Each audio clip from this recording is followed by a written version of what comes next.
I had dinner last night. A good friend of mine, Nina, who runs Hive, I asked her to help set up an event with female founders here in Yerevan. Amazing dinner. You see the photos on my Instagram. We had a really nice dinner last night, and got to meet some of the future billion-dollar founders right here in Armenia. And it's an exciting time. This is the internet is such an enabling technology for great ideas all over the world, and I just love seeing all the excitement here, and hopefully many more great ideas will come. What's your My key message? The biggest one, I love the fact, this is great, I have a lot of these. So I love the fact that we're a nation that celebrates chess, and every student from every age is learning it, and I think that is an amazing foundation for learning how to program. And the thing that really makes me smile is when I see all the kids going into places like Tumo Center, learning how to code, Chess is such an amazing foundation for a skill like programming, which is the modern day superpower. And if we think this is a small country, but we've got some bright minds, one of the best ways to level up this economy is to continue to invest in technology and the skills that help anyone here start a business through learning to code and building software. Can you be one of the investors?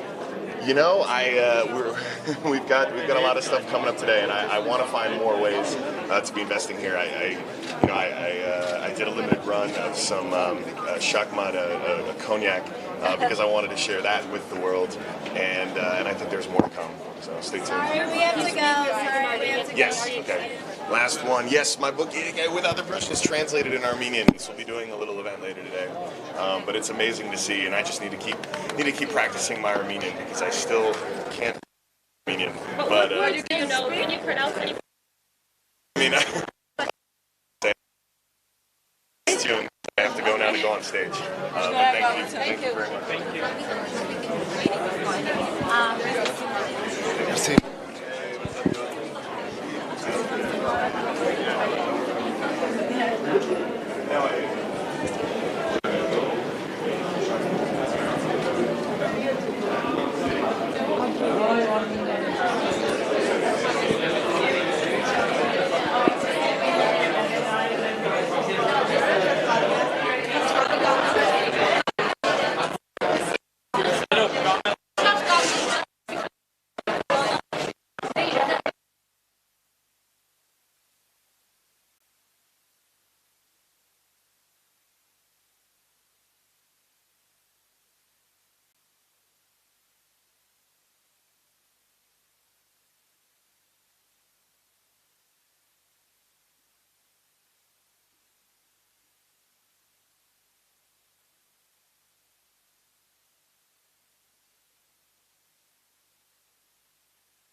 environment.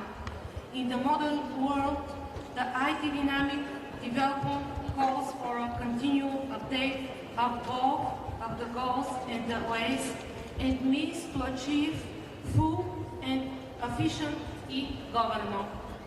Governance should not fall behind the general trends and irreversible processes at the European and global level and should timely adjust to the new digital environment.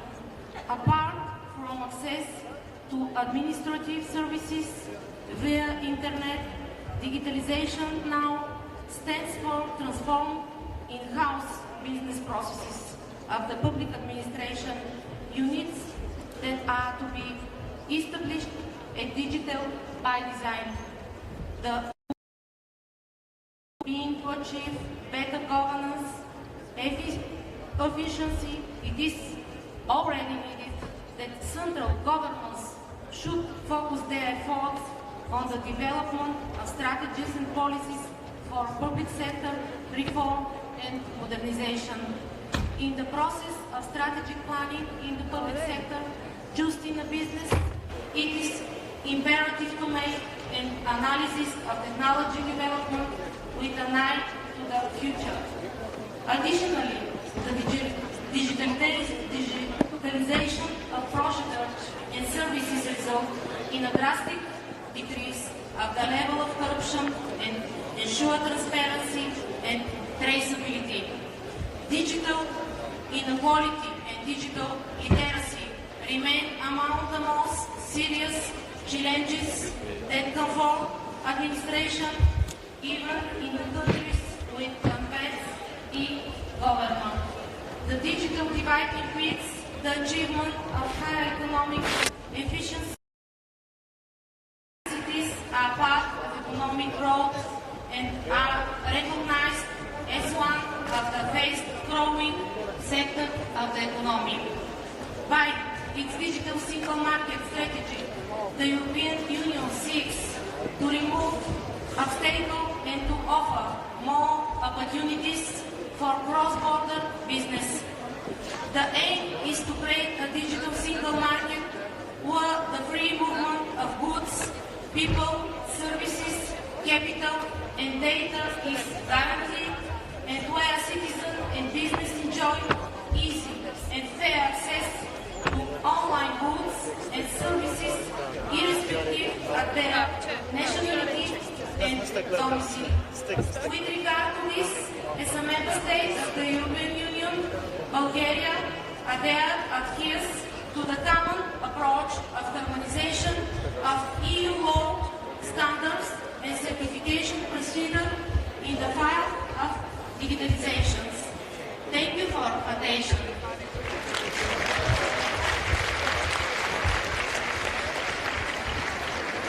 Thank you, Deputy Prime Minister. With that, let me quickly introduce the Minister of Communications Information. Minister Yahoo.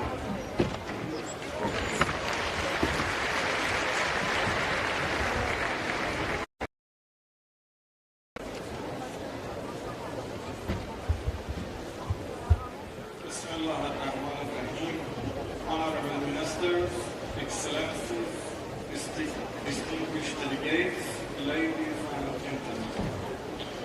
Let me begin by thanking the people and government of the Republic of Armenia for their warm and kind hospitality in this beautiful city of Yerevan and for organizing this important conference at this crucial time. Mr. Chairman, I'm proud to inform this august audience that we have made considerable progress in Iran in the field of ICT in the past year. The statistics show a big leap. For instance, in 2018, number of internet users in Iran was more than 51 million. Internet penetration rate has grown to 70% and 79% of our household was in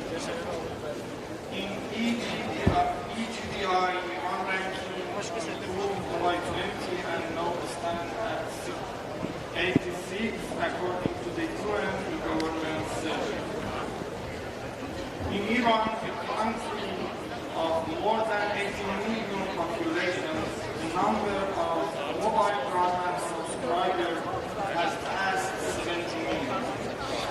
All of our cities, I mean 1,242 cities, and also 78% of our villages, I mean more than 64,000 villages in Iran, are now connected to 4G mobile network. More than 120 million smartphones are active in the network through mobile operators. With government funds and absorbing the private sector contribution, we are now reaching the number of 2 million FTTH users, and this is a remarkable record for 1 year. Investment-wise, the implementation of 5G has not yet become economic enough to attract our private sector, but we are busy conducting necessary study and seriously trying to prepare the ground for the future. 5G will be the predominant technology for the upcoming decade, and we are making ourselves prepared both by investment in infrastructure and by improving our people awareness and interest in the various benefits this new technology can bring to their life. Engaging young and brilliant minds in the field of IT and ICT, supporting innovation, initiatives and investment projects are just a glimpse of what we could focus on to achieve our objectives in recent years. Government support of the startup ecosystem has grown significantly. No offering is one of Iran's initiatives launched to support the startups. It's a platform to simplify and integrate service delivery process, create transparency, identify investment opportunities, link entrepreneurs with academia, and encourage innovative and creative business by providing incentive top projects. Today, approximately 570 startups, 139 grown big companies, 45 accelerators, and 15 investors are successfully cooperating in no offering initiative. Excellencies, ladies and gentlemen, in spite of the most brutal unilateral economic sanctions, we have reached remarkable growth in our IT-improved economic sectors, including various online services. Some of the best and most successful Iranian startups in the field of transportation, agriculture, digital advertisement, centers, entertainment and animation, professional workers, healthcare and business intelligence are accompanying me to Iran, and they have presented themselves in the digital expo. I encourage you to pay them a visit and learn about their great business capacities and success stories. Ladies and gentlemen, sitting on a strategic geographical location between Caucasus and the Persian Gulf, Iran provides one of the best and most economic data traffic routes between Europe, Middle East, South and East of Asia. Iran and Armenia are now cooperating in the development of such a strategic connection across the region. It is one of the most effective ways to strengthen our ties and resist together against the destructive effect of monopoly and unilateralism in the field of business, improving the level of regional and international cooperation, especially in the areas of ICT, trade, transport, technology and investment, can help enhance intra-regional convergence and intra-regional cohesion, while contributing to improvement of international system. Distinguished delegates, once again I would like to express my deep appreciation to the Republic of Armenia and to my brother, Mr. Haku Ashakian, for inviting me to this August gathering. Let us hope for a better world, a more connected world, in which peaceful would prevail and where technology would be in the service of humanity. Thank you for your attention. Thank you. And with that, I have a great pleasure to introduce the Secretary General of the Black Sea Economic Cooperation, Mr. Michael Christidis, excuse me. Sorry.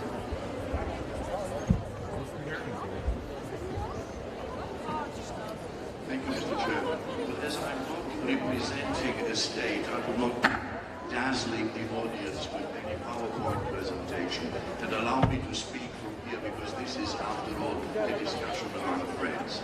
I represent an international organization, regional international organization, to which Armenia is a founding member and a very important member. And I'm very honored following this very, very important event, also because Armenia is shouldering the responsibility of coordinating our respective working group in ICT. We had even a special meeting, very much, Mr. Minister, among BISLEC member states.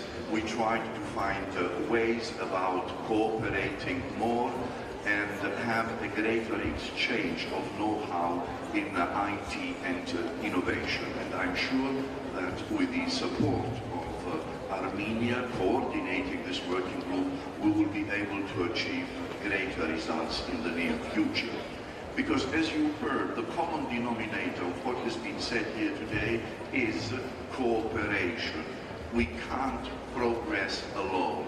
We have to cooperate among states. And this is what my organization, the organization I have the honor to represent, does. To tell you the truth, I'm very humbled to hear from all experts here what IT and technology means today, where we are headed, and what it will mean for our present and our future. If you will see in the program, you will see that most of the titles of the discussions and the side events contain questions. How can law help us navigate through the invasions of privacy? Where is the line between human-centered technology and technology-centered humans? Where is art going? The smart city, utopia or dystopia? So this struck me a lot. Why? Because it comforts me to know that also high-tech wizards and all laymen have questions. They are not sure of where we are heading. And this is very, very important. You see, I belong to a generation that is able to digest the remarkable strides of technology and innovation only at a 1 mile at a time pace. I mean, the moment I believe I have mastered the use of one technological miracle, be it the computer or the smartphone, new gadgets and methods, the fourth industrial revolution, artificial intelligence, quantum computing, all overwhelm me with the complexity and with the way they disrupt my life and that of the people around me. And the pace of this unavoidable obligation to acquaint yourself with new technological and innovative products is constantly increasing. Today's smartphones will be considered Neanderthals compared to those we will be using only tomorrow. And they change, they shape our social behavior. Take the smartphones. Smartphones eased our connectivity with the far away and seized our contact with those right next to us. Just look at couples or groups of friends in cafes or restaurants. After the initial niceties, the only thing they exchange are furtive glimpses of the smartphone screen of the other. So, with these thoughts and question marks on my mind, I earnestly look forward to the conclusions of the Yerevan talks, especially in what concerns bringing innovative technology to serve public policy in an inclusive way, and particularly beyond national borders. IT and innovation, it was said yesterday, is the perfect global equalizer. Yet nobody should be left behind, and we should always keep our universal values and principles as the constant beacon into this voyage in the mysteries of IT and innovation. Thank you, Mr. Chairman. Thank you very much.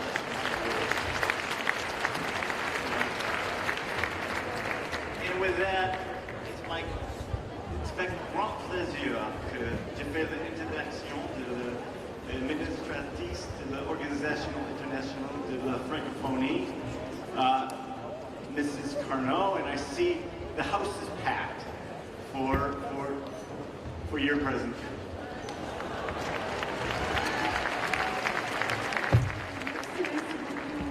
Ça va bien? Vous allez bien? Oui, la French is pretty good. I was going to go to the podium, but I think now it'll be much more fun, I think. And I know I'm not giving her a shit, but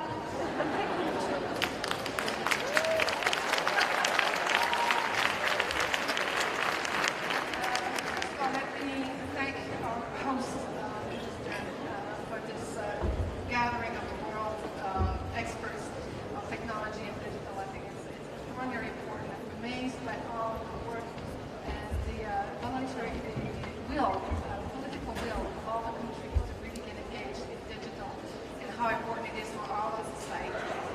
So let me talk to you about l'Organisation internationale de la francophonie, so the francophonie. It's the gathering of 88 states in the world, believe it or not, who have French as either main language or part of their language. And Armenia is a member, and Bulgaria as well, of the francophonie. Armenia has been for a decade, over a decade actually, and they hosted the last summit of the head of states. So what we do is four things. We actually are making sure that the French speaking stays strong, that the French cultures across the world, on 5 continents, stay strong. We also focus on democracy, helping countries that are getting out of conflicts and helping them with their elections. We also, so we're really working on freedom of expression and human rights.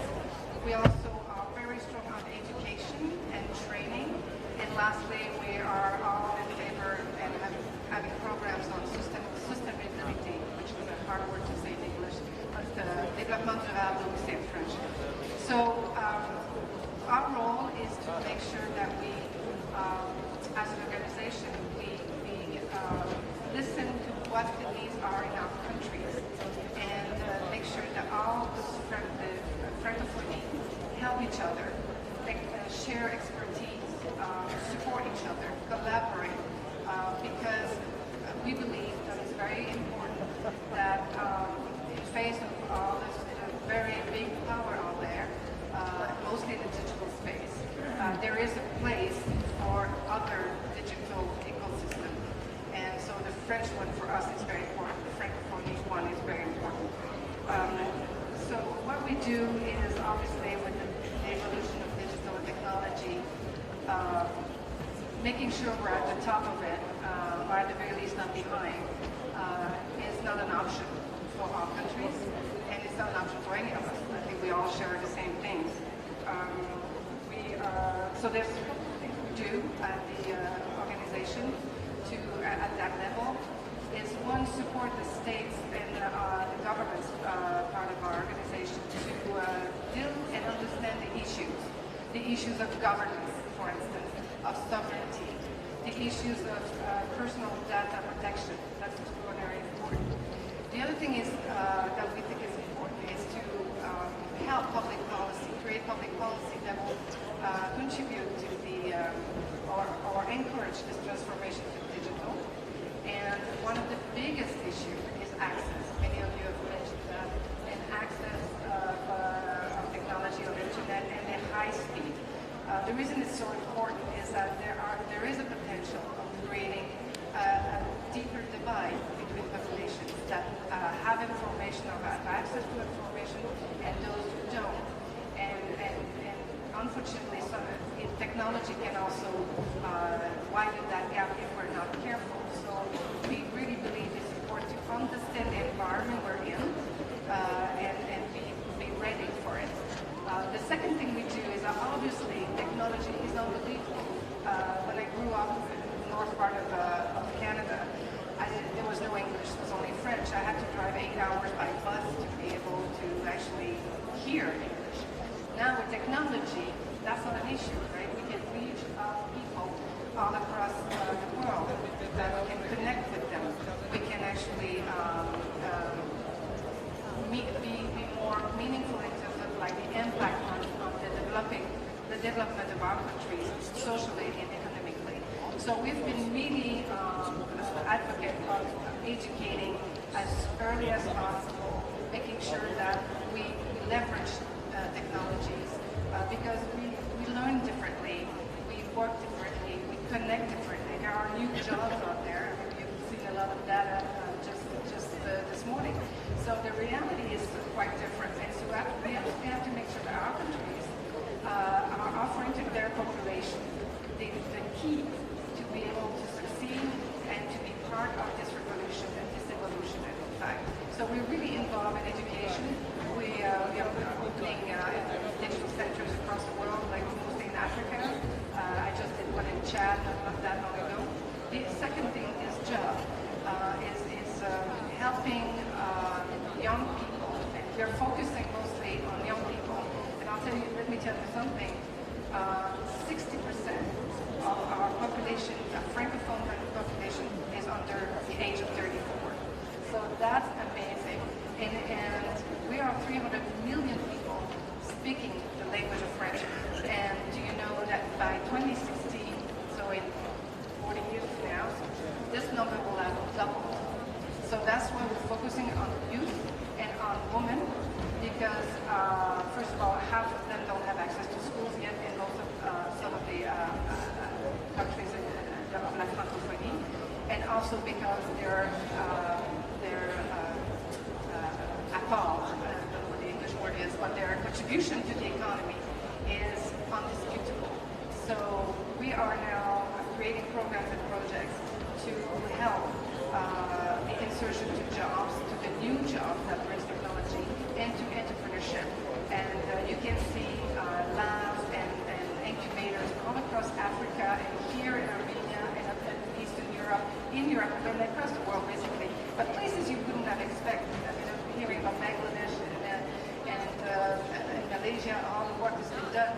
It's happening everywhere. So I think our populations are ready for the challenge. I do think that the key to success for all of us, that belong to Francophonie or not, is the cooperation, is the partnership. We can't do anything alone by ourselves. We need to be all together in this and to make sure that we actually looking up to tomorrow. So thank you. This is as brief as I can be and as appealing as I can be. Thank you, Madam Chanel. I think that's a great way to end the panel. I'd ask all of you to welcome and along with me, I congratulate all the panelists in this panel. One of the overriding themes, I think, has been youth, women, and looking towards the future. I'm sure our next speaker will hit on these same themes as well. And with that, please let me close the panel and thank all our participants.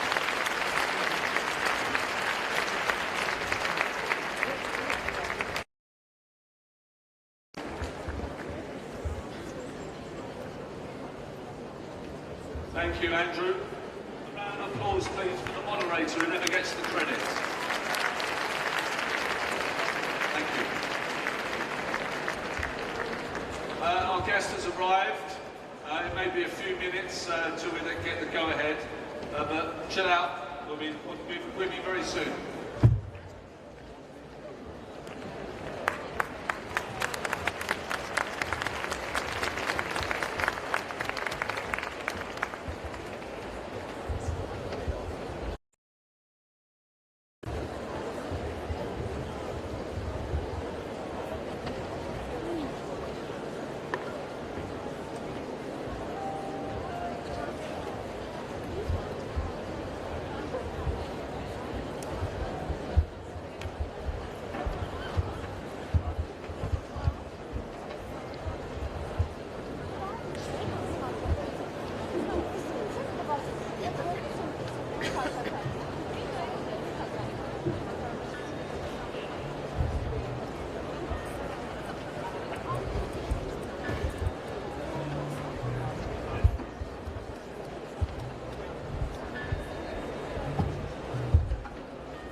please sit down, get ready for the show. But before Kim comes on stage, I'd like to introduce you to Magdalena Shalish. She's the founding board member, one of the early investors in Sound, a author of a new book called Power Up, and she will be conducting a one-to-one with Kim Kardashian West. Please give her a huge roar, Magdalena Shalish.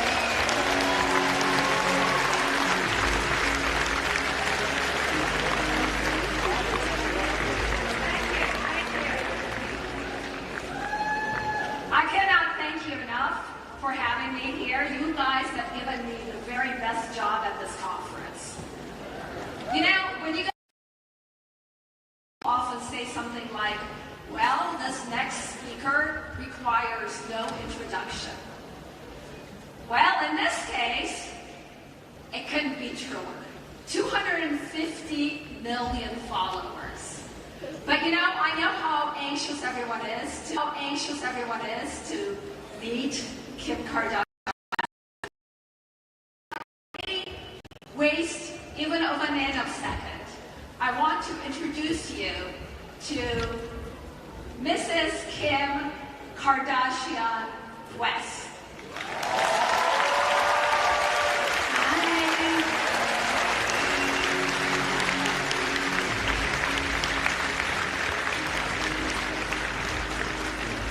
Thank you so much for having me here. So excited to be here.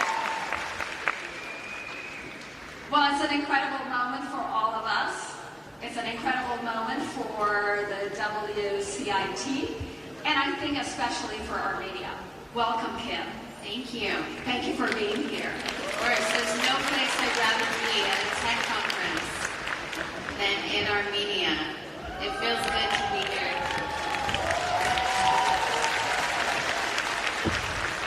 For those of you who might be wondering, Kim, at a tech conference, let me just say that about 2 years ago, I wrote a book. Here it is, and I'm going to give a copy to Kim.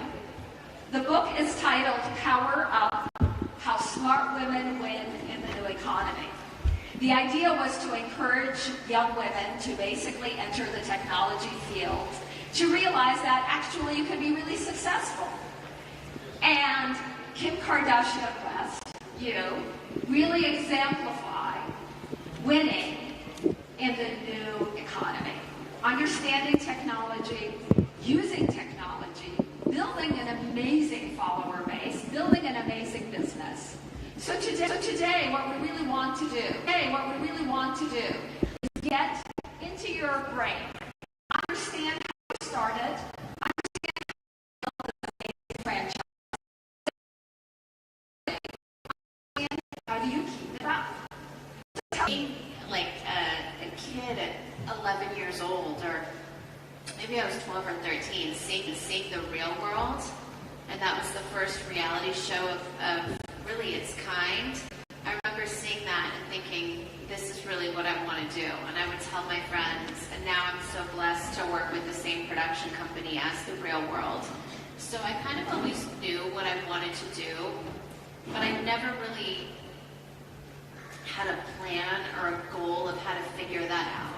I would say in life about figuring it out and any experience or any qualifications. The last thing of basically, I was preparing to be a lawyer, and I walked out of an LSAT to go get breakfast one morning, and realized if I didn't want to take this really important test, and instead would rather just get some waffles, and probably experience whatsoever aside from working at a Pizza Hut in a parking garage. Initialized to thrive is by being willing to have the courage to be the first investors in a company, even when it's just a couple of relatively underqualified founders, but who have big ambitions and have demonstrated ability to execute on them. And it's something I actually realized while I was on my paternity leave. I took 4 months off to just be a dad, do dad things, and frankly, during that time, I realized I wanted to have really good dinner table, which is still pales in comparison to the ones next to me, but even that size wasn't about helping a GC talk. But now that we have moved to images, a lot more expressive images that in different languages is really difficult. Answering that from my mom's point of view, she has like 2 words. Not being able to express emotion in words. You know, English is actually my 4th language. I started out with Armenian, Turkish, French, English, and I had those very same frustrations. Countries in the world that understand these languages, and you understand your language. What do you do? You use your body language. So it's when you need food. I need food, right? If you want to check, you say try to check. And everybody understands that because it's a very universal language. People use images. Express that, or an editing image app to express that. I think if you are very serious about your brand, you have to be extremely serious about the images that you put out. Because we live in such a visual world these days. Alexis, now you are a venture capitalist investor, so you... We live in this visual age. Actually, at grade school, let's see a GIF and it can tell an entire story, an emoji can tell an entire story, and it's like, it makes a lot more sense now. I really, for whether that is, whether that's talking about our favorite sports team or creating art together, I think that's where all of this goes. And I do think the format is going to be very visual, whether it is images or moving images, video. That's absolutely where it's at. And don't even get me started. As 5G rolls out, that just becomes a no-brainer. For all that money to go to Facebook and Google, right? Especially when you're on early stage of your startup, acquiring first users are super important because later on you can learn, you can have data, you can optimize, but you need first users. And to get these first users, almost every startup, I know they use different growth hacking tactics. I can tell you one of the funniest section called recent apps or updates.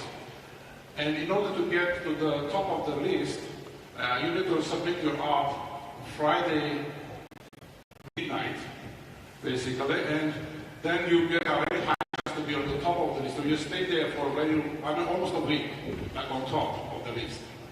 So we decided to do like release every week, and we stayed like nights just to make this sharp deadline to do down. But that was that growth hacking tactics we have, and there are lots of things you do when you are early, more expensive marketing, and that's why Saying earlier, we know that about 2 years ago, time spent on messaging past time spent on social. Meaning, most of the social platforms are in decline, and messaging is now kicking off. Mark Zuckerberg even said that in 2017. He said all of the growth in Facebook is going to be in private stories and messaging. So that's where everybody is right now. And that's a good thing, I think, because social media was supposed to be about bringing people towards conversation, bringing community, and it's quickly became not that, right? And what we're seeing is messaging now is where people are having conversations. And more people having conversations, like on Twitter, on Instagram, everywhere. I think one of the cool things about Kim's platform is she'll put a post out, and that's cool, it's good content, but really from a technology point of view and from what I'm doing, seeing the million people having a conversation and millions of different parts of conversations about totally random things, she is a catalyst for this entire community to talk about every aspect of their lives.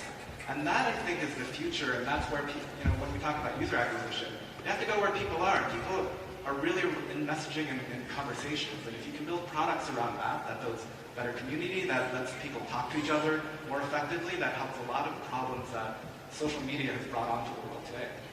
So thank you. Yeah, taking advantage of basically the conversation that actually users start amongst themselves. Yes, Alexis? My only growth hack, some of you may know this. In 2005, when we were starting out, because Reddit is all usernames, if you saw any of the posts in the first 4 months of Reddit, even though it looked like a bunch of different people, it was just me. With different usernames. So wait. Now he tells us. Applying for the bonus of the hack, or alright, well, they're not fake anymore. They're mostly real now. But I will also, because of what Alex said, it just underscores a bigger point, which is the genius of what you've done, Kim, is you and a few others have actually started to get some of the value back that you've given platforms like Instagram. And the reality is there's so much that's locked in there that you and your community are responsible for, that I think it's going to be interesting to see in the next 10 years as that evolves, because that's real value. That community and being able to activate it is what is bringing so much value to these platforms that aren't doing a very good job managing it. And so I know Zuck and others are trying to find a way to evolve, but I'm longer on the people who actually have the community, because you can bring them with you to new platforms as they emerge. So, you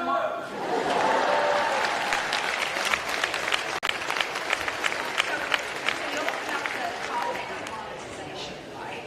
I mean, yes, a personality like Kim Kardashian West being on a platform obviously brings a lot of value to that platform. But then how does Kim Kardashian West and her company actually monetize? In your world, you're selling both online and offline. We have multiple models. We have premium. We have crowdfunding, where actually people say, yes, I'm going to invest in this product before the product comes out. Have you tried any of those kinds of more creative models outside selling it basically online to your customers? I haven't. I mean, I think my model is just, different because I'm selling an actual product. So, I mean, basically just through the products that I sell is how I can profit off of social media and my direct-to-consumer business. But I think the trickier part is, I haven't really had to the users, because I've just made my brand a part of my life. And so the balance is also, I don't think my fan base just wants to see things that I'm selling. They want to see that part of my world, and so they feel invested because maybe they saw on my show that I was fighting with my sister over a specific fragrance, and so now they feel really invested when the fragrance comes out. So it kind of all goes together. And then as a businesswoman, the joy that I have so much inside is when I have products that just sell when I obviously love the people that are invested in the fans, but someone that might actually not be a fan and might stumble across my product or get it as a gift, and then they genuinely love the product and become how they discover it. Yeah, it makes me really happy when I hear different stories of people just really enjoying the product, maybe not even knowing that I'm attached to the product. That's fantastic. Any other ideas on monetization? Alexis, you're the venture capitalist, so you are watching how actually entrepreneurs can monetize their ideas. I think it's interesting. There's few platforms really get to scale unless the people who run and own those platforms deeply understand their users and know when is too much and when is it time to ask. And I think we're seeing more and more creative ways to bring money into the conversation that feels communal. A good example, like a company like Twitch that brought tipping to a Western audience for a live stream is a way for someone who is a streamer, and I'm not an investor, I'm not buddies with Twitch guys, no bias here. They really popularized for Western audiences this idea of, oh look, I'm entertaining you, and people will give money in real time simply for the acknowledgement within the tribe, within the community of viewers, that Fluffy Bunny 64 gave $5 to this streamer. And Fluffy Bunny 64 isn't even a government name, I hope. But it still has value and meaning, and they're willing to take hard-earned money, give it to a streamer who's there, whether they're playing video games or doing a makeup tutorial, and wanting to demonstrate that and sort of flex their kind of generosity in front of the community, and everyone is happy about it. The platform is thrilled, Twitch gets a percentage, they're happy. The streamer is happy because it's paying their bills, and they give a shout out and say, oh, Fluffy Bunny, appreciate that. And Fluffy Bunny is thrilled. And I think we're going to see more and more creative ways to monetize as platforms emerge that let everyone win. Because, I mean, that's what at the end of the day software and the internet can do really well, is have supply meet demand. Cameo is another one that's just popped up. That's, again, I have no vested interest in it, but they're coming up with really creative models that we never really would have imagined even 5 or 10 years ago, because the technology evolves and people are creative. Absolutely. Yeah, there are fundamentally two models, where you either provide your product for free and then you monetize using advertisement, or you ask your users to pay. And back in like early days, advertisement was the most popular one because of Instagram and Facebook.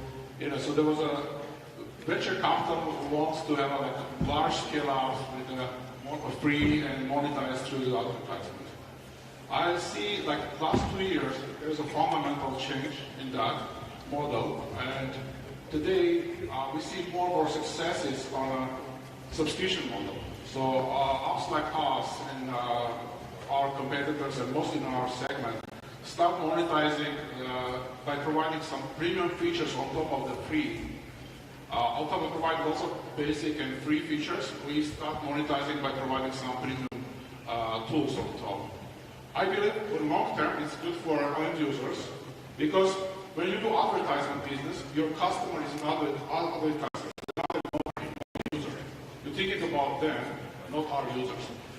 When you do a subscription business, you think about your business first, because you want to provide value. The value will pay, but they will benefit more because they will get a better product.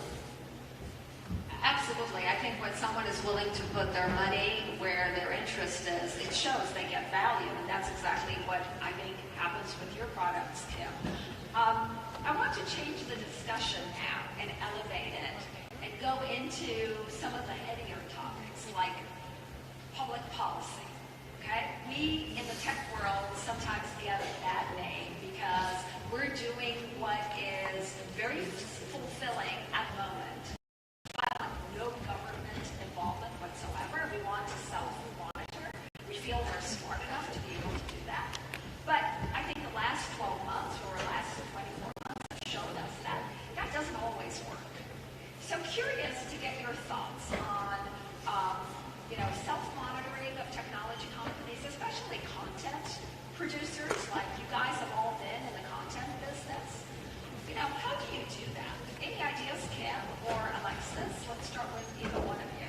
Sure. I think we've seen when it works and when it doesn't. We had our own scandal in 2014. It was the reason I actually came back to lead the turnaround of Reddit, because the then CEO had defended revenge porn. That was his last act as CEO, and we swiftly removed him. And then we implemented a policy that would say, and couched in the language of privacy, that we respected the privacy of our users as well as just people of the internet, and if non-consensual pornography was posted, we would take it down. Seems like a no-brainer, but until that point, none of the social media platforms actually had a policy in place. And at the time, this was becoming a more and more rampant problem, certainly in the US and probably abroad, and states were trying to craft legislation and we're trying to do things because it's a real issue. And that was one scenario where the platforms took too long, but still got their act together and now have effectively policed it. And every platform from Twitter to Google, everyone else followed suit with a similar policy, and it's effectively been halted.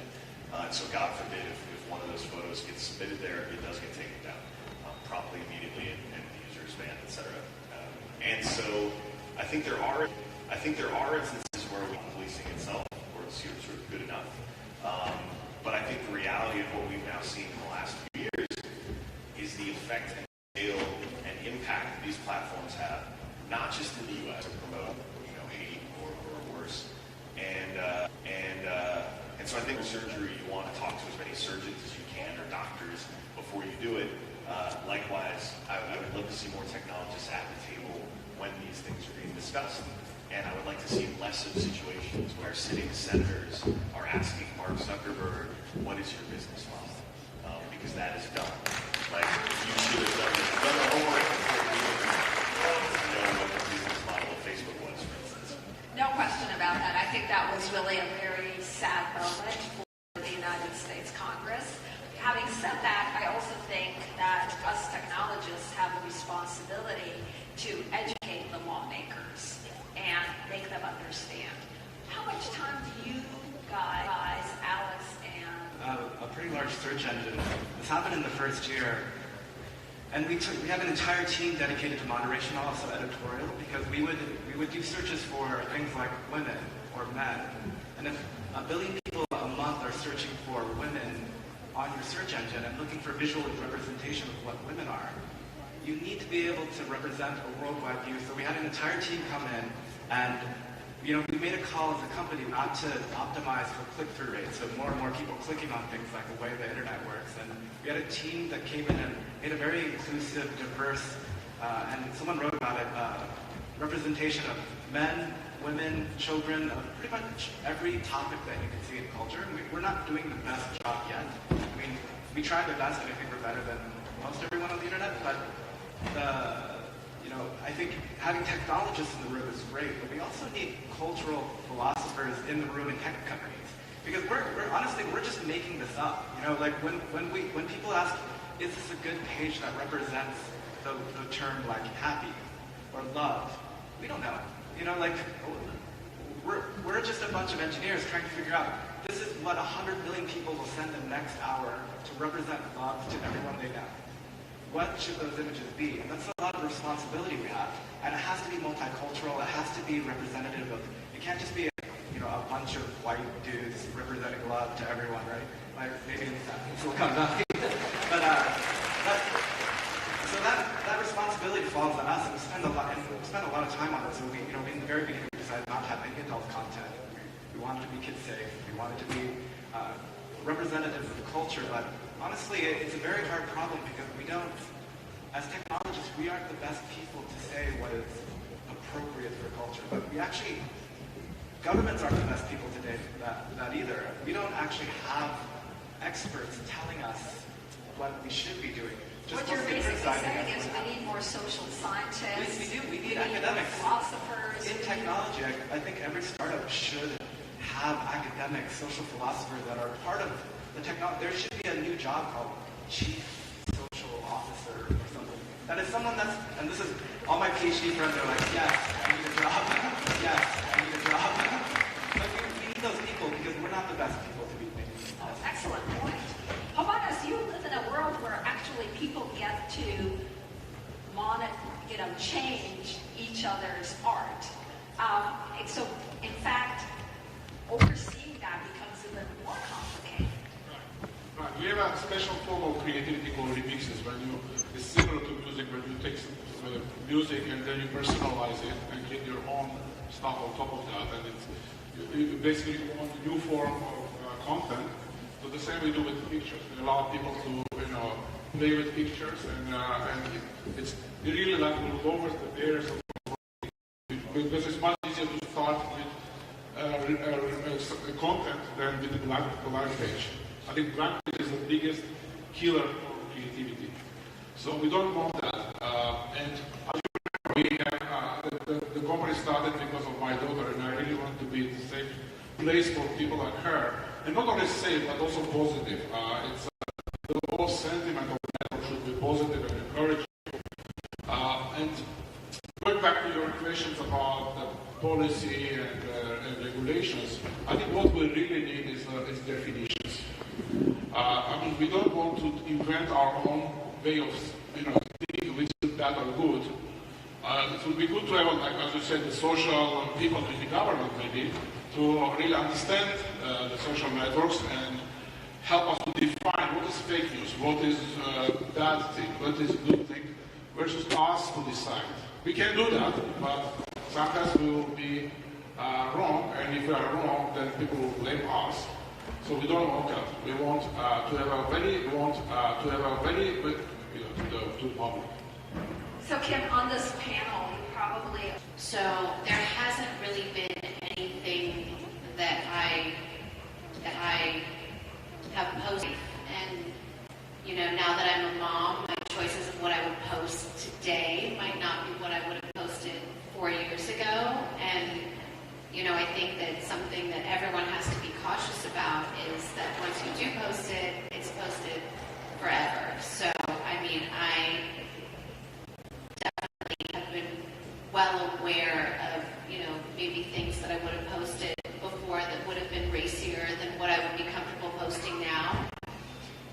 But I still always know that people have phases in their lives, and if you scroll down, let's just say on Instagram, and you can see where, you know, if I'm talking about me in particular, where I might have been at when I started Instagram to how I got extremely confident, and then I got a little bit more shy, and then I can see my moods when I look through my page, and I also think there's beauty in that too, because you can see people's evolutions, I can see my product evolutions, I can see everything down to like logo details and colors that I maybe would have used before that I wouldn't use now because I, you know, feel like I've evolved in my taste palette, or maybe things that nobody would ever even notice because I'm very detail oriented, but I also find, you know, beauty in all of that too, that you can look through someone's yearbook of the last however long since they've logged on to social media and see people's personalities and personality changes and growth, and there's beauty in all of that too, but there is, you know, I kind of have two different, I'm not really certain on my opinion of, sometimes I feel like there's this pressure to what you should post and censor that, because I think you should be who you are and post what you want to post and not feel like there's the pressure of everyone looking. But then I switch and kind of think, okay, well, what would I want my kids to see? And I flip back to, there's a responsibility. So I don't have a definite answer on. No, I think that's a great answer. And actually, the point you made, it's a lot of people, I think, don't realize the permanence of posting on the internet. And I do think that as technologists, we need to actually bring up that education level, especially for the younger people, you know, for your daughter, for people who are so excited in the moment and want to communicate their feelings. But it might not be appropriate for them 15, 20 years later. Having said that, maybe it's fantastic to have that involved, right? You actually see how you've evolved. I go back and forth with that, but what I think is the most important is how you all have expressed seeing comments that have taken you to a place that if you weren't a strong person, they might really affect you, and not everyone. You know, you can see a million comments, and then you'll see one bad comment, and it can ruin your day. So I think it's also letting people express themselves the way that they want to, maybe an expression of photos, but it's teaching people. I mean, the one thing that I try to teach my kids, and it's my most important thing, is just to be kind. And I would never allow someone that I know to speak negatively about someone and leave a nasty comment. So it's also just, I mean, goes back to comment control and figuring out how to not let that negativity in your lives, because there are people and really delicate souls that aren't as strong as some people that can handle that, and it's just so unnecessary. It really is. And especially in the formative years of young people who feel that their net worth is actually derived from the number of likes or the comments. I think that is, again, something that us as technologists can really help educate and maybe even monitor. I'm going to now switch to a totally different kind of conversation. And I'd love, in rapid, you know, whatever way you want to respond, but, you know, fairly rapidly, let's start with advice to your younger self. Since we're on the topic of your younger self, it's a question that I get asked very often, and sometimes it kind of stops me in my own seat. But if you could give advice to your younger self, Alexis, what would it be? Keep programming. programming in high school and college, but I would have done even more, and I loved my history degree, and I'm grateful for it. My business degree I could have done without, and I definitely would have studied computer science instead. And it's the biggest thing. I went to 82 universities after my book came out so that I could go and tell every college student I could that learning to code was the new literacy, and it is the modern superpower, and all of the best tutorials are freely available online, and there has never been a thing this valuable that's also so free to learn. So please, please, please, please, especially because Armenia is going to be such a natural place for tech to continue to thrive, please, if you know a little kid, get the code. Send her to Tumo. Please. We're on the foundation here with chess, right? The K-12 chess, like it's in our blood, right? That is such a great foundation for learning to program. But that would be the number one advice I think was something. And I want to add to that. I want to say that if you're studying computer science, if you're studying electrical engineering or any other kind of engineering, I believe the most important thing is to stay in the program. Do not quit. Do not feel like if you got a C, you should not be in there because you don't have the chops. I think getting those degrees, understanding that the world is really being defined by technology, hanging in there, it's totally okay to get a C-, but graduate.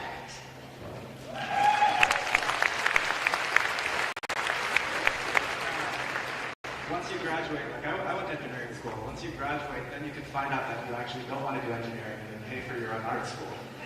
Is that what happened, Alex? Totally. I paid my way for art school because it's really expensive to go to art school.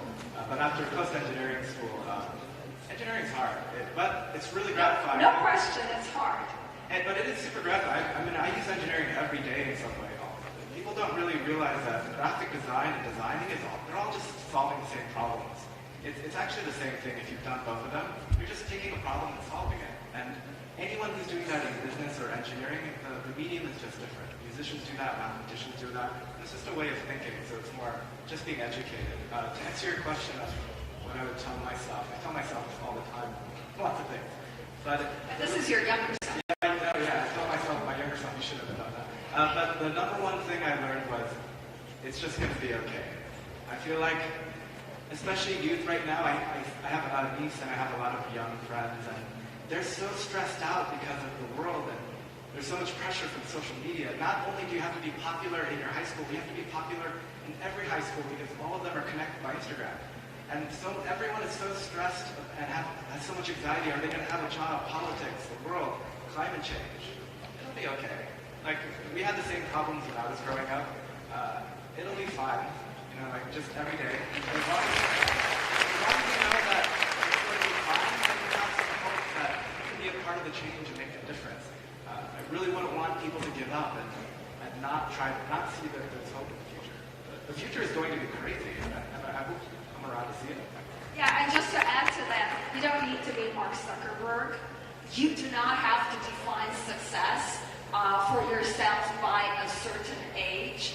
In fact, most people have amazing careers and they find their stride after 40, 50, 60 and keep going. So do not give yourself a timeline and make yourself feel like a failure because you have just turned 30 or 35 and feel like you didn't achieve the success. Keep going because it's a long marathon. Yeah. I strongly support Alexis on his statement. I think having coding skills is super important. I code my first products, and first couple of startups was the main developer and engineer of the company. And I know that in this room there are many startups and entrepreneurs there, or to be entrepreneurs. And I believe coding skills will be super important for you guys. Because it's hard to find good engineers anyway. And it's very, very expensive either. So if you want to lower the barrier to entry and get a minimum viable product, like a small product, I think you should probably learn coding. At least you should understand how to do that to hire the best engineers. talking about myself, it's also kind of similar to Alex. I would say take it easy. When you are starting, when I was starting my first company, I didn't realize how much stress would be down the road. But you should enjoy the journey. You should enjoy the journey, and you should enjoy it even more than the outcome. Because you are going to have a lot of stress. And stress, you should take it easy, because even if it's the worst day in your life, you think like this, like it's the end of your startup, you are just closing the door. There will be another day, and then you can regain and you can have another success. Very good. Yeah, I don't really live my life. I'm talking to my younger self. I don't really live my life with regrets. I think we all do stupid things when we're young. But I think I just echo the sentiment of everybody else. It's just,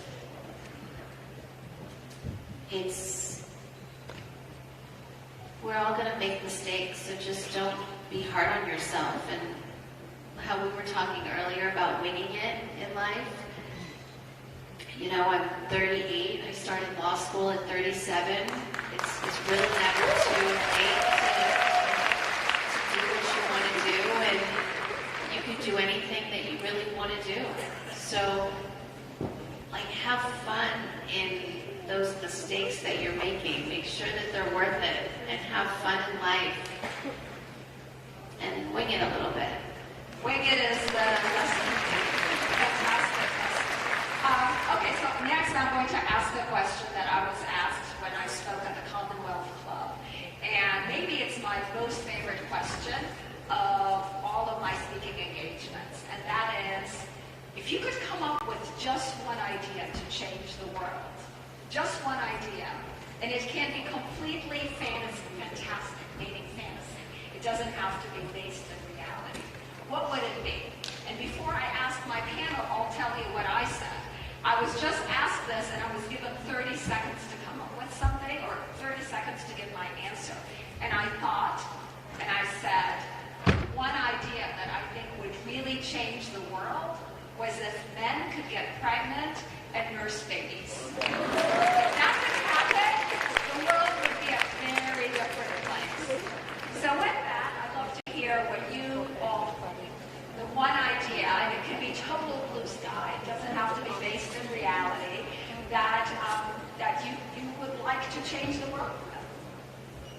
Wow.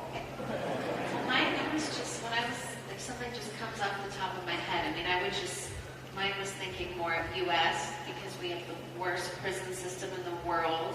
So if I could get rid of most of prisons, I'm just talking about WISH, and have rehab centers and mental health institutions that would house people that really need it, I think that would change a lot in the U.S. Thank you for saying that. And I do believe it will change it all over the world, because what happens when you come out of prison? You basically have been in an environment that hasn't prepared you for life after prison. So thank you for your work, Kim, and thank you for saying that.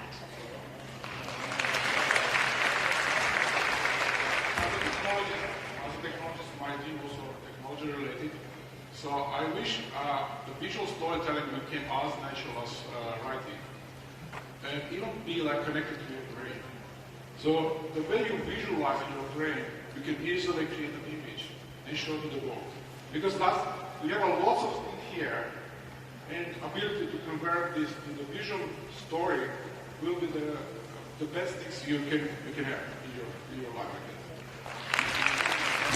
The way I feel love towards my mom, I can actually project the gift, and my mom can see it, and she knows exactly what I feel for her. Thank you.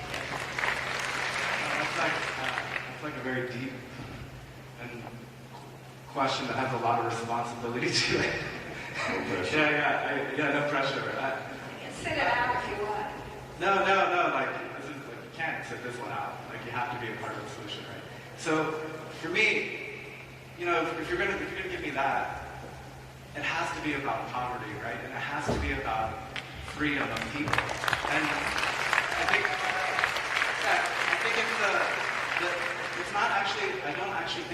technology is going to solve any of that. What's going to solve it is a financial system that's not capitalism. It's going to be a social system that's not built around how we idolize some of the institutions that we have now. We need a new form of government that is a global government that's going to allow technology and other things to happen, but without oppressing people around the world. Half the people in the world aren't going to be watching this if they don't have access to the internet. So how do we bring all of those people back into what we're doing here? And I think the change is not going to come from the technologists. It's going to come from governments. So the invention that I would invent is a new type of government, if I could. Have your question, Jeez. Okay. Well, the one that my mind went to is not as big as I hoped it would be, but I think all of my success as an entrepreneur, an investor, friend, husband, son, all of those things, I mean, there have been plenty of failures too, but when it has worked, has been because of an understanding of empathy. And if I could truly feel, if anyone could truly feel how another person feels, maybe this solves the male misunderstanding around pregnancy and all of that responsibility and pressure and awesomeness that it confers on a woman who is pregnant. But maybe also helps us better understand the people whose lives are ruined by our broken prison system, the people who truly know fear and pain and helplessness because they are left out of the economic system. Maybe that helps us better understand one another if we can really, really deeply, just magically empathize and literally feel someone's pain when they're hurt. I know, all the times that I have screwed up have usually stemmed from not understanding that, whether that's been with my wife or whether that's been with a company. And those are also the areas where I've learned the most, in part because I hurt from knowing that pain of not understanding. And when I got close to feeling what they felt, is where I found the most growth in myself. Just like when I'm at the gym and I'm pushing some extra weight and it hurts a little, that is where growth comes from that pain.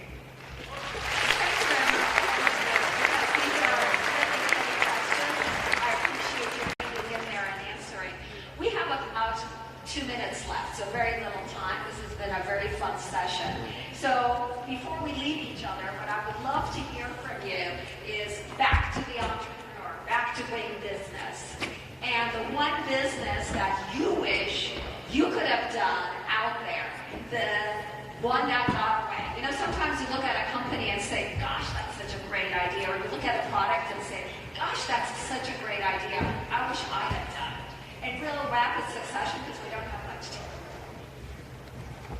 Who's going to jump in first? I mean, there's so many, right? Like inventing the computer and everything. I don't know. Instagram. There's so many. One of their companies. Kim, you're very, very politically correct. Very good answer. How about that? When I watched Steve Jobs introducing iPhone, I was thinking, wow, this thing is going to change the world. And that it really does.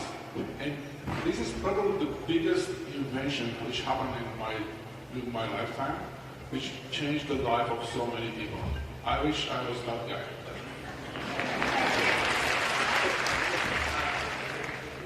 It's going to sound a little weird, but I think the greatest invention that I wish I could have done is the postal service. Before the internet, for thousands of years, people have been able to communicate globally through this decentralized network that could withstand wars and famine. And you can take a piece of paper and deliver it to anyone in the world within a few days. And all the governments are backing this. This is like a very public good. The United States backs it with government money. The entire postal service is, I think, still by far the most interesting network of communication ever built. I think it'll probably outlast the internet. So if I could have worked on that, that would have been great.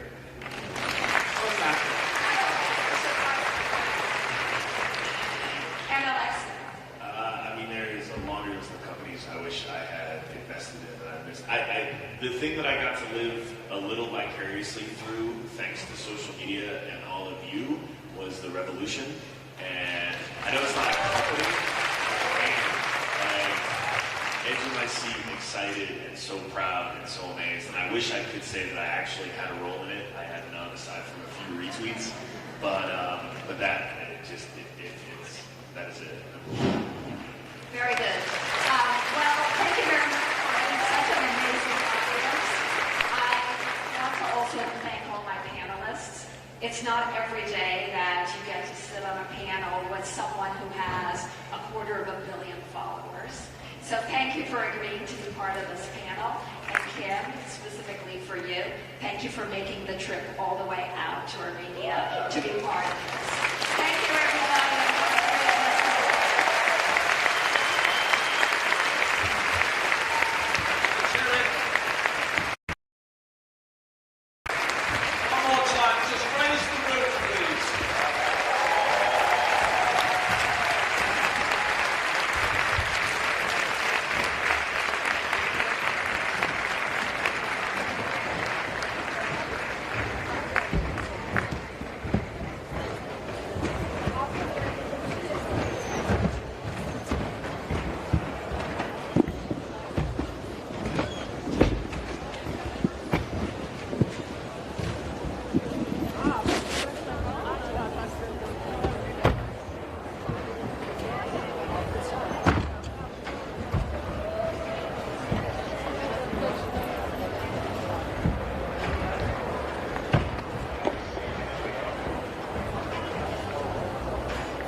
afternoon. Welcome. My name is Miguel Carrasco. Some of you may have heard my keynote speech at the ministerial session, and it's my great privilege and pleasure to be your host and moderator for this afternoon's ministerial roundtable. I would like to acknowledge the Minister from the Republic of Armenia and other honourable ministers and secretaries general who are here. It is a great pleasure to have you join this session. I think this is a tremendous, unique opportunity that we have this afternoon together to learn and share with each other the things that we're doing in our respective countries, and to be able to reflect on the lessons that we have learned along the way, the things that we're doing, what has worked well, what hasn't worked well. I'm going to ask each of you to speak in turn after I allow the Minister from Armenia to open and say his opening remarks. We will have time for everyone to speak for up to 5 minutes, and we do only have an hour, so we do have to keep it to 5 minutes. If we stick to time, there'll be some opportunity for questions of each other, which I think is also Ինչ կարծում եմ նույնպես շատ օգտակար կլինի հետևելու համար եւ դասեր քաղելու համար լսածներից եւ վերջում հուսանք կլինի հնարավորություն լուսանկարելու եւ սպասեք միջև վերջ որպեսզի բոլորս միասին խմբային լուսանկար անենք միջև հաջորդ հանդիպումներին անցնելը կուզենայի մի քանի խոսք այսպես բարձրաձայն մտածել այն մասին թե ինչ օրակարգեր ունենք բոլորս գիտեմ բոլորդ աշխատում եք ձեր օրակարգերի վրա եւ հաճախ եմ տալիս այդ հարցը թերևս ամենահաճախ այդ հարցն եմ տալիս երբ աշխարհում ճամփորդում եմ իմ դերում թե ինչ են անում ուրիշ երկրները ով է լավ անում ինչ որ բան ով է հաջողություն ունենում ով է լավագույնը ով է ամենամեծ հաջողություններ ունեցողը եւ ումից պետք է դասեր քաղենք եւ միշտ դա շատ դժվար հարց է պատասխանողի համար ինչու որովհետեւ չկա մեկ երկիր մեկ յուրիսդիկցիա մեկ պետություն որ ամեն ինչ լավ անի կան բազմաթիվ հրաշալի բաներ որոնք հրաշալիորեն արվում են տարբեր երկրներում տարբեր վայրերում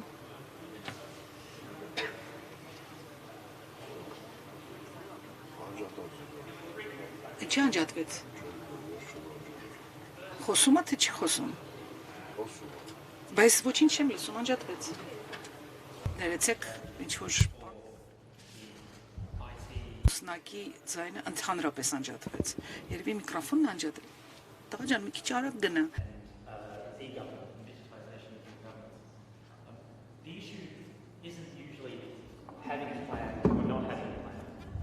Ասենք լինում է ծրագիր աշխատանքային կամ չի լինում ծրագիր աշխատանք ներեցեք այդ պաուզայի համար եւ ըստ էության իմ դիրքում ես շատ եմ տեսնում նման գործողությունների ծրագրեր բոլորը շատ նման հատկանիշներ ունեն սովորաբար այն ինչ որ պլանի մեջ է մեկ որևէ երկրի գործողությունների ծրագրում այդքան էլ տարբեր չէ մյուս երկրների պլաններից որովհետեւ ըստ էության պլան ունենալը չի կարևոր է պլանը իրագործելը սա է այն հիմնական կետը որ ես ուզում եի ընդգծել իմ ելույթի մեջ եւ անշուշտ կլսեմ բոլորից թե ինչպես եք ձեր աշխատանքային պլանները իրականացնում եւ ինչ եք արել որպեսզի ձեր աշխատանքային պլաններն ու օրակարգերը հաջողության հասնեն որովհետեւ շատ բան այստեղ ոչ թե այն մասին է թե ինչ անել այլ այն մասին թե ինչպես անել եւ շարունակենք այդ մեր պլանները աշխատանքային ծրագրերը թարմացնել վերակենդանացնել դրանց ավյուն եւ արյուն եւ երրանդ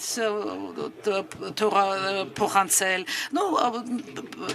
լավ չէ նաև ունենալ մեկ աշխատանքային ծրագիր 5 տարվա համար հետո սպասել այդ 5 տարին անցնի վերջանա տեսնել ինչ արվել չի արվել ու նորից կառուցել այդ ծրագիրը եւ անընդհատ պետք է կառուցել ձեռք բերածի վրա հաջողության վրա եւ անցնել հաջորդ փուլերին մի բան էլ որ տեսել եմ շատ երկրներում տեսել եմ որ տարբեր կառավարություններ շատ տարբեր բաներ են նրանք ովքեր հաջող են եւ նրանք ունեցել են պլան եւ միշտ մտածել են ամասին թե ինչպես այն իրականացրել եւ միշտ արդիականացրել են իրենց պլանները։ Առանց երկար խոսելու հիմա ուզում եմ հրավիրել նախարարին Ներեցեք, եթե սխալ արտասանեմ ձեր անունը, պարոն Հակոբ Արշակյանին եմ հրավիրում Հայաստանի Հանրապետությունից, կուզենայի ձեզ շնորհավորել այս հրաշալի համաժողովը կազմակերպելու համար եւ հյուրընկալելու համար մեզ Երևան քաղաքում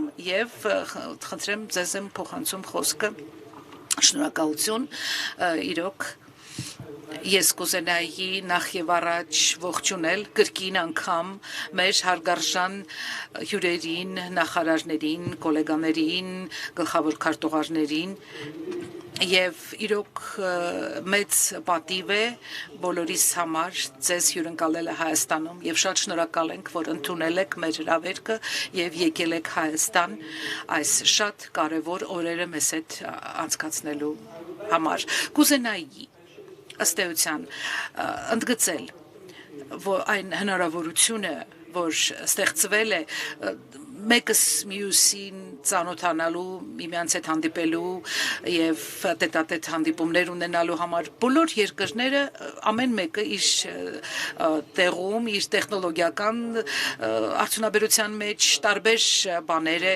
իրականացրել, բոլորը ունեն տարբեր էլեկտրոնային ծառայություններ, գործիքներ, բազմաթիվ հնարավորություններ, սակայն ինչպես նշվեց, չկա մի որևէ երկիր, որը կարողանա անել ամեն ինչ եւ դրան տարբեր պատճառներ կան Նախ եւ առաջ պատճառն այն է, որ ռեսուրսները սակավ են բոլոր երկրների համար, ամեն երկրի համար եւ տեխնոլոգիան ինքնին շատ արագ է զարգանում եւ ասպես կարողանալ հաղթահարել նոր տեսակի տեխնոլոգիաների մակընթացությունը շատ դժվար է եւ կրթության տեսակետից եւ կարողությունների տեսակետից եւ առաջնահերթությունների ահա թե ինչու մեզից շատերը մի ուղղությամբ ուժեղ են կամ մեկ ուրիշ ուղղությամբ են ուժեղ բայց չկա մեկը որ կարողանար բացարձակապես ուժեղ լինել եւ հաջողության հասնել բոլոր ուղղություններով ահա թե ինչու շատ կարեւոր է իրոք ունենալ նմանատեսակ կլոր սեղանի շուրջ հանդիպումներ, համագործակցություն եւ համաժողովներ եւ կարծում եմ, որ մեր երկկողմանի հանդիպումների ժամանակ այն ինչի մասին մենք խոսեցինք որպես առաջնահերթություն, իրոք կաշխատի եւ մենք կարող ենք շատ շոշափելի արդյունքներ քաղել մեր ունեցած քննարկումներից։ Անշուշտ, բոլոր պրոյեկտների, յուրաքանչյուր պրոյեկտի համար, որ մենք իրականացնում ենք, կամ բոլոր ձեռնարկությունների համար, որ մեր մոտ աճեցնում ենք, մենք բոլորս հպարտ ենք։ Եվ դա կարելի ասել մեր երկրների յուրահատուկ առանձնահատկությունն է։ Եվ բոլորը շատ լավ հասկանում են, որ մենք տեղ ունենք դրանով հպարտանալու եւ հասկանալու եւ այկական կողմի համար կարող եմ ասել, որ կան շոշափելի արդյունքներ էդութեքում որը որ դուք հնարավորություն ունեցաք տեսնել եւ կրթության տեխնոլոգիաները իրոք եթե այդպես կարելի ասել աճած ամենահաջողված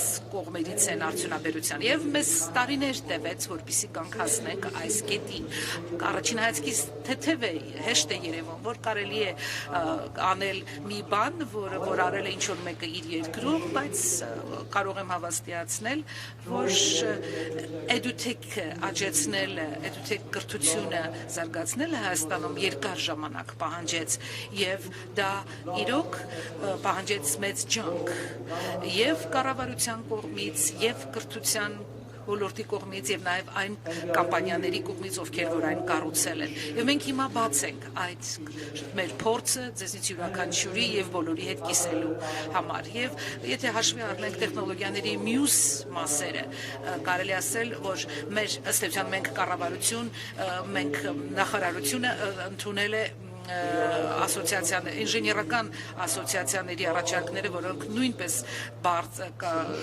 պատրաստ են տալու գործիքներ եւ լուծումներ անվճար կիսվելու որոշ ժամանակի համար, որովհետեւ դուք ունենաք հնարավորություն դա փորձարկելու ձեր երկրներում եւ ծրագիր մշակենք եւ ձեզ հետ միասին թե ինչպես կարող ենք դա որոշ ժամանակով տալ ձեզ օգտագործում եւ եթե հավանեք կարող եք պահպանել, շարունակել զարգացնել կամ կարողանանք ուղղակի կդադարեցնենք համագործակցության ծրագիրը, եթե ձեզ մոտ հարիր չլինի։ Կարծում եմ, որ մեզ յուրաքանչյուրը կարող է առաջնորդ լինել ուսումնառության մեջ։ Մենք շատ բան ենք սովորել ձեր ունեցած փորձի մասին եւ ես անձամբ իրոք շատ ոգևորված էի ձեր հաջողություններով որպես անհատական երկրներ եւ մենք բաց ենք սովորելու եւ վերցնելու ձեր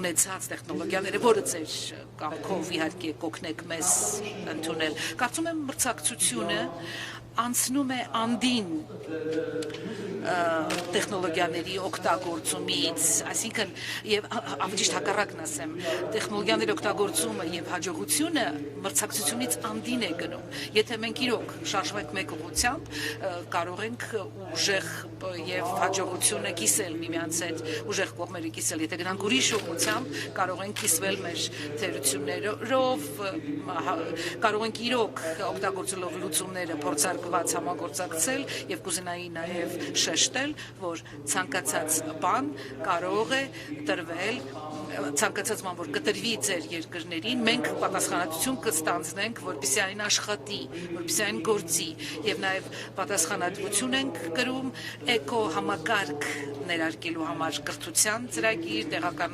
օժանդակության ծրագիր եւ կարողություններ ամեն ինչ առաջ տանելու համար։ Կարծում եմ, որ տեխնոլոգիաների հետ կապված սա ամենակարևոր մասն է, երբ ինչ-որ բան վերցնում ես ինչ-որ մեկից, պիտի հոգաս, որպեսզի տանը ներսում քո երկրում դու ունենաս կարողություններ դա օժանդակելու եւ առաջ տանելու համար, որովհետեւ եթե ինչ-որ մեկը քեզ տալիս է մի գործիք աշխատելքի, իսկ դու չունես այդ կարողությունները, շատ դժվար կլինի այն պահպանելը։ Դերևս այսքանով ավարտեմ խոսքս, կրկին շնորհակալություն հայտնեմ, մեծ պատիվ է մեզ համար ձեզ այստեղ հյուրընկալելը, հուսամ, որ Հայաստանում հավանել եք ձեր անցկացրած ժամանակը եւ ուզում եմ հավաստիացնել, որ հրաշալի կլինի նորից ձեզ Հայաստանի մեջ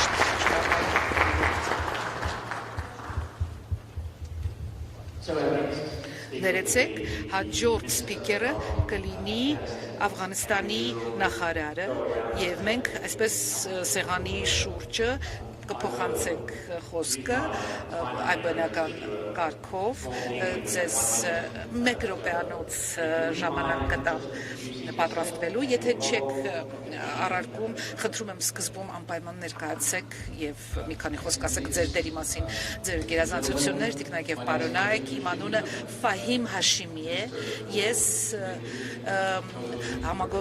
հաղորդակցման եւ ինֆորմացիոն տեխնոլոգիաների նախարարն եմ Աֆղանստանից, կրկին շնորհակալ եմ պարոն նախարար, որ մեզ հյուրընկալել եք այստեղ, կուզենայի շատ կարճ ներկայացնել իմ փորձը վերջին 3 ամիսների, երբ եղել եմ որպես հաղորդակցման եւ ինֆորմացիոն տեխնոլոգիաների նախարար Աֆղանստանում, ես միշտ մտածել եմ, թե ինչու ենք մենք հետ մնում ՏՏ սեկտորի զարգացման գործում Աֆղանստանում։ Միշտ մտածել եմ այդ մասին եւ իմ շատ համառոտ ուսումնասիրությունը եւ վերլուծությունը ասում է, որ մարդիկ հաճախ մոռանում են հիմնական տեսլականը, հիմնական առաքելությունը, թե ինչու ենք ուզում թվայնացվել, ինչու ենք ուզում օգտագործել տեխնոլոգիաներ, ինչու ենք ուզում ՏՏ զարգացնել եւ թվային տրանսֆորմացիայի շրջանակում միշտ չափազանց շատ կարևորություն ենք տվել ՏՏ-ին եւ մոռացել ենք ռազմավարության եւ առաջնորդության դերը եւ թե ինչ առաքելություն ենք ուզում ինչ ենք ուզում հասնել եւ տեխնոլոգիաներից շատերը որ անցյալում օգտագործել ենք չեն հաջողվել շատ սպეციფიկ պատճառներով առաջինը եղել է պատճառը ռազմավարությունը իսկ ռազմավարությունը միշտ թելադրել է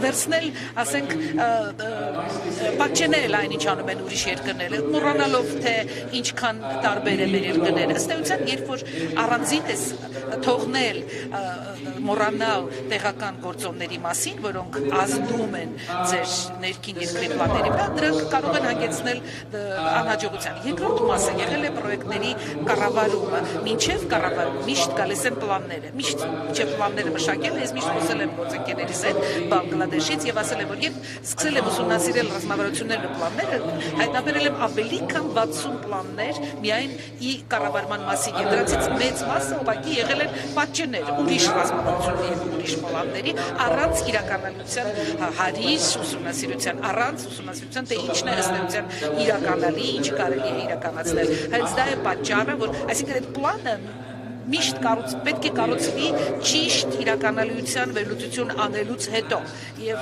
ես սկսել եմ իմ գործս դրանից եւ շատ լավ օրինակ է վերջերս համաշխարհային բանկի օրինակը, որ պլան էր առաջարկել, ես այդ պլանից հրաժարվեցի, ասացի հրաշալի ճանապարհային քարտեզ է, բայց դուք պետք է ցույց տաք, թե որտեղից է պետք սկսել, որ քաղաքից է պետք սկսել այս ճանապարհային քարտեզը եւ ուր վերջացնել եւ կրկին խոսքս հետ է գնում այդ իրականալիության վերլուծության եւ ուսումնասիրության հարցի տեղական կառավարությունների հետ խոսելու, տեղական գիտականների հանրության հետ խոսելու մասին եւ միասին որոշելու թե ինչ է պետք անել կառուցելով ռազմավարության վրա։ Մենք տարբեր ոլորտներում մեծ առաջադիմության ենք հասել, հատկապես հեռահաղորդակցման ոլորտում։ Մոնակ մենք ունենք հզոր ֆայբեր ենթակառուցվածք, մալուխային, շատ մեր բախտը բերել է, որ շատ լրատեսակիրից մենք այդպես տեղ ենք գտնում, որ կարող ենք լինել մի քանի երկրների համար տրանզիտային հաբ տվյալների, ունենք շատ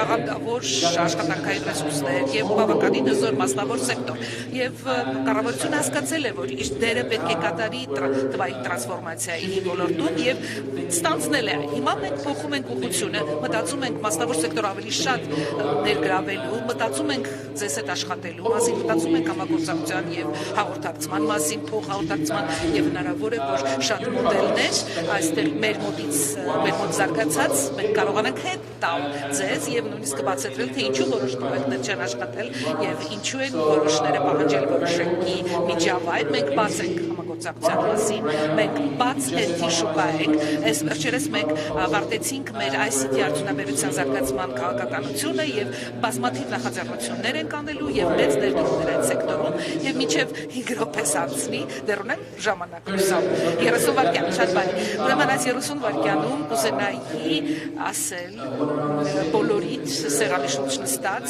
կուզենայի, որ դիտարկեք մեզ որպես շատ ակտիվ գործընկեր եւ ես հուսով եմ, որ մենք միասին դեռ երկար ճանապարհ ենք անցնելու եւ հնարավորություն ունենք գործակցության։ Շնորհակալություն։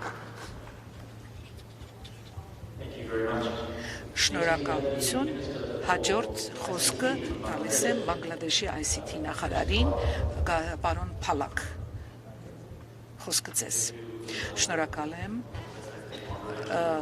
մեծարգո մոդերատոր, որ հնարավորություն տվեցիք ինձ կիսվելու մեր հաջողության պատմություններից որոշների հետ, խոսելու մեր մտորումների, մեր պատկերացումների մասին եւ պատվարժան նախարարներ, շատ շնորհակալ եմ, որ կազմակերպել եք այս հրաշալի իրադարձությունը եւ հատկապես հնարավորություն եք տվել մեզ ճանաչելու միմյանց եւ հասկանալու, թե ինչպես կարող ենք համագործակցել։ Մոդերատորից Հայաստանի նախարարի խոսեցին այն մասին, թե ինչպես, ինչու եւ ինչ կարող ենք մենք անել, այսինքն թե ով ինչ է անում եւ ինչպես է անում այդ ամենը հաջողության հասնելու համար։ Ուստի այս 3 հարցերը այդ ընթացքում իմ միտքս 3 հարց անցավ։ Առաջին հարցը, թե ինչ կարող ենք անել միասին։ Երկրորդ հարցն է, թե ինչու մենք դա պետք է անենք,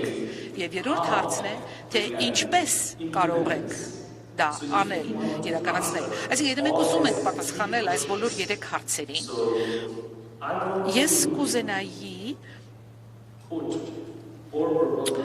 4 առաջարկ դնել սեղանին Բանգլադեշի կողմից այս բարձր մակարդակի նախարարական հանդիպման դեռ 2008 թվականից սկսած այսպես Շեյք Հազին վարչապետի տեսլականի լույսի ներքո մենք տեսել ենք արագ զանգվածային փոփոխություններ Բանգլադեշի թվային արդյունաբերության ոլորտում։ Կարող եմ կիսվել ձեզ հետ մեր հաջողության պատմություններից մի քանիսով, թե օրինակ, թե ինչպես կարողացանք թվային ծառայություններ մատուցել հեռավոր գյուղերի բնակիչներին, ինչպես կարողացանք աշխատատեղեր ստեղծել երիտասարդների, ուսանողների համար, ինչպես կարողացանք այդ նոր ծագող տեխնոլոգիաները ներառնել եւ օգտագործել դրանք մեր քաղաքացիների կյանքը հեշտացնելու համար եւ նաեւ ինչպես կարող ենք աշխատել միասին։ Ուստի ես 4 առաջարկ ունեմ այս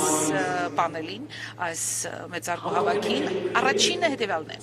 ինչպես կարող ենք ստեղծել այսպես ասած առաջնային այդ ռահվիրանային շերտ սահմանի տեխնոլոգիաների համար գերազանցության կենտրոններ։ Յուրաքանչյուր երկիր պետք է ունենա իր գերազանցության կենտրոնները բլոկչեյնի, ռոբոտիկայի, մյուս բոլոր առաջատար ոլորտների համար։ Մենք կարող ենք միասին աշխատել այդպիսի գերազանցության կենտրոններ ստեղծելու համար։ Երկրորդ առաջարկն է ստեղծել թվային գրագիտության կենտրոններ, որովհետև առանց գրագիտության թվային պլատֆորմի վրա մենք չենք կարող ընդգրկել թվային տեխնոլոգիաներ։ Երրորդը դա կիբեր անվտանգության կենտրոններն է։ Առանց անվտանգություն ապահովելու մեր կիբեր տարածքում մենք չենք կարողանա օգտվել տեխնոլոգիաներից։ Եվ չորրորդ ոլորտն է դա ստարտափների աքսելերատոր։ Ինչպես կարող ենք ստեղծել թվային պլատֆորմ երիտասարդ նորարարների, երիտասարդ ձեռներեցների ստարտափների համար։ Յուրաքանչյուր եւ ամեն երկիր պետք է մուտք ունենա դեպի այդ թվային պլատֆորմը եւ ես շատ կուզենայի Բանգլադեշի կողմից տրամադրել բոլոր տեսակի օժանդակություն այդ ամենի իրականացման համար եւ հրավիրում եմ ձեզ այցելել Բանգլադեշ։ Մենք ուրախ կլինենք եւ շատ երջանիկ կլինենք ձեզ բոլորիդ ընդունել 2021-ի Դավոսի համաժողովին Բանգլադեշում։ Շնորհակալ եմ։ Շնորհակալ եմ նախարար ձեր շատ պրակտիկ եւ շատ կոնկրետ առաջարկների համար։ Համոզված եմ մյուս մեր պատվիրակները կուզենան արձագանքել ձեր ասածներին ավելի ուշ։ Կարծում եմ մեր հաջորդ խոսնակը Բրազիլիայից է։ Այո, եւ միգուցե Բեյլիզին կվերադառնանք ավելի ուշ, եթե խնդրում եմ ներկայացեք։ Իմ անունը Ժուլիո Սամեգինի է, ես փոխնախարար եմ գիտության, տեխնոլոգիայի, նորարարությունների եւ հաղորդակցման Բրազիլիայում եւ ես խնդրեցի Բրազիլիայի դեսպանին, որ օգնի ինձ, որտեվ մի քիչ անգլերենի հարցով Բրազիլիան վերջին տարիներին շատ առաջ տած է ունեցել IT տեխնոլոգիաների օգտագործման միջոցով։ Մենք իրականացրել ենք բազմաթիվ հանրային ծառայություններ եւ անվտանգության, եւ տրանսպորտի, եւ կրթության ոլորտում, բայց Բրազիլիան շատ մեծ երկիր է, իրոք։ Մենք ունենք հսկայական տարածքներ, 200 միլիոնից ավել մարդ է ապրում Բրազիլիայում եւ մեծ նույնիսկ ինչքան էլ որ ասենք քաղաքաբնակները բավականին լավ են տեխնոլոգիաների հետ շփվում, բայց գյուղաբնակ բնակչությունը դեռ այդքան էլ հեշտ չի օգտվում տեխնոլոգիաներից, ինչը ստեղծում է մեծ հնարավորություններ։ Բրազիլիան ունի տարբեր ինֆրաստրուկտուրաներ։ Մենք ունենք գիտականացված, մենք օրինակ ունենք 5G հնարավորություն եւ ուզում ենք հաջորդ տարի զարգացնել 5G ցանցը։ Հուսանք, որ հուլիսի 20-ից ցանցը կսկսի գործել։ Մենք հիմա պատրաստ ունենք հիմա ազգային պլան ռազմավարական զարգացման եւ արդյունաբերությունը 4% աճ է ցուցադրում քաղաքներում։ Մենք ունենք ազգային ծրագիր, ունենք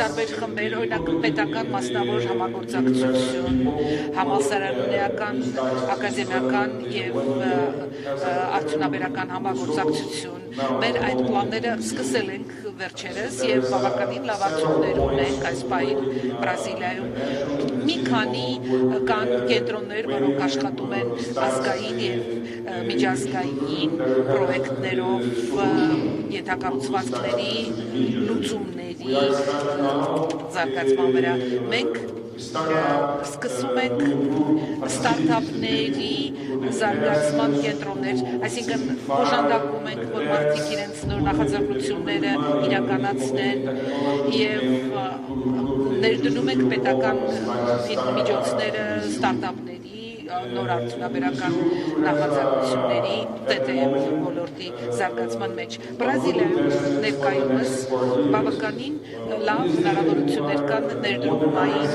զարգացման համար գալիք տարիների նոր ներդրումների համար երևի թե 400 միլիարդ դոլարի ներդրում կարող է լինել, դա բրազիլական, որը 100 միլիարդ դոլար ամերիկյան դոլարի երևի ենթակառուցվածքի ներդրում է։ Դա մեծ հնարավորություն է տալիս ՏՏ ոլորտի մարդկանց, մասնագետներին։ Մենք այժմ կենտրոնացնում ենք ուշադրություն ուսանողների վրա, որովհետև մարդիկ պետք է այդ ամենը աշխատացնեն, մեզ պետք է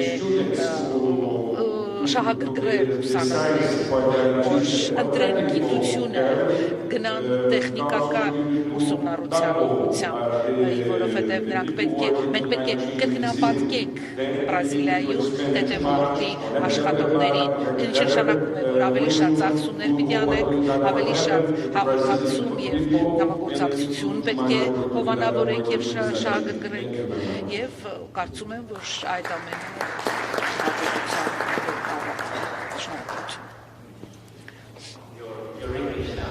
ձեր անգլերենը իրականում գերազանց էր, դուք իզուր էիք բողոքում կամ վախենում։ Շատ շնորհակալ եմ ձեր ելույթի համար, համոզված եմ, որ կան այլ երկրներ, որոնք նման խնդիրներ ունեն, ինչպես Բրազիլիան, ծավալների, մասշտաբների, բազմակերպության, եւ ըստ էության մեր հաջորդ խոսնակը Եթովպիայից է։ Նախարար Սսեյ Թոլայեդետ, խնդրեմ, եթե խոսքը վերցնենք, շատ շնորհակալ եմ իրոք ձեր գերազանցություն եւ հարգարժան պատվիրակներ, որ ուզում եք եւ ուզում եմ կիսվել իմ փորձով ձեզ հետ։ Նախ եւ առաջ մեր թվային տրանսֆորմացիայի ռազմավարությունը ընթացքի մեջ է եւ ես կուզենայի կենտրոնանալ, ասենք, կիսվել ձեզ հետ իմ փորձով, այսինքն այդ տրանսֆորմացիայի ռազմավարությունը բխում է մեր ազգային զարգացման օրակարգից։ Մենք ունենք ազգային զարգացման օրակարգ, որի նպատակն է հասնել միջին եկամուտի երկրների մակարդակին մինչև 2025-ը, հասնել միջին եկամուտ, այո, կրկնեցի նույն բառերը, եւ իսկ դրա համար մեզ պետք է ստեղծել առնվազն տարեկան 3 միլիոն աշխատատեղ եւ 500,000 աշխատատեղ ակնկալվում է տեխնոլոգիական սեկտորից։ Մենք նաեւ կուզենայինք կրճատել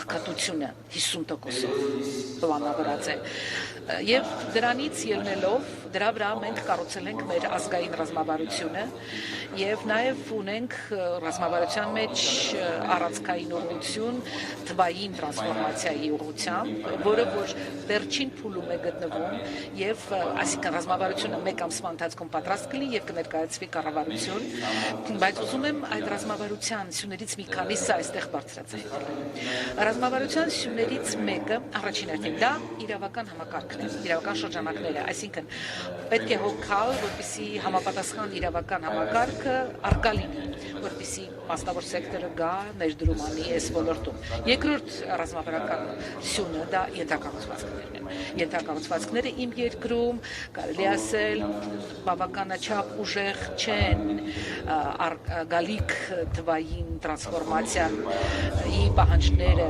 սպասարկելու համար։ Մենք բավականին մեծ նախաձեռնություններ ենք սկսել, որպեսզի մեր ենթակառուցվածքները ուժեղացնենք բարձր արագության կապի համար։ Երրորդը դա ապլիկացիաների եւ պլատֆորմների ոլորտում զարգացումներն են, որոնք որ հիմնականում կիզակետվում են էլեկտրոնային առևտրի վրա։ Մենք համոզված ենք, որ էլեկտրոնային առևտուրը կարող է մեծ քանակության աշխատատեղեր ստեղծել եւ գրավել երիտասարդներին իր ուղղությամբ, ստեղծել մեծ հնարավորություններ։ Այլ մյուս ռազմավարական սյունն է ստարտափներին սատարումը։ Մենք նույնպես ուշադրություն կենտրոնացնում ենք մեր ռազմավարությունը այնպես տեխնոլոգիական ստարտափների զարգացման ուղղությամբ, մտածում ենք ինչպես կարելի ավելի շատ ստարտափներ ստեղծել, ավելի շատ աշխատատեղեր եւ հարստություն ստեղծելու համար։ Թվային գրագիտությունը, ինչպես գոլեգան ասաց, շատ կարևոր հանգամանք է, կիբերամտանգությունը նույնպես այն կարևոր սյուներից են, որոնք որ մեր թվային տրանսֆորմացիայի ռազմավարությունը իր մեջ ներառ ողջագրել է։ Շնորհակալություն։ Must say you're all being very, very good with the time limit. Thank you for that. I would like to now introduce Mr. Thomas Dirk, as Ambassador at Large for Digital Affairs from one of my favourite digital government countries, Estonia.